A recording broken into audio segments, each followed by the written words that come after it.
গাজর পনির বানানোর জন্য আমি নিয়েছি গাজর, টমেটো, কাঁচা লঙ্কা, আদা, জিরা সব একসাথে মিক্স করে মিক্সিতে পেস্ট করে নিলাম।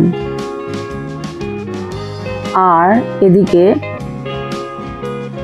ধনে পাতার সঙ্গে পনির পেস্ট করে নিলাম। এবার পনিরগুলোকে আমি ভালো করে কেটে নিলাম।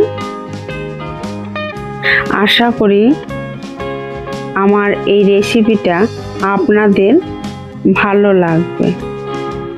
একবার রান্না করে এইভাবে দেখতে পারেন। এই আলুগুলো সেদ্ধ করা ছিল, সিদ্ধ আলুর সঙ্গে পনির আর পেস্ট করা গাজর দিয়ে এইভাবে আমি রান্না করলাম। ফোড়নে গোটা গরম মশলা দিয়ে পেস্ট করা গাজর এর মধ্যে দিয়ে দিলাম।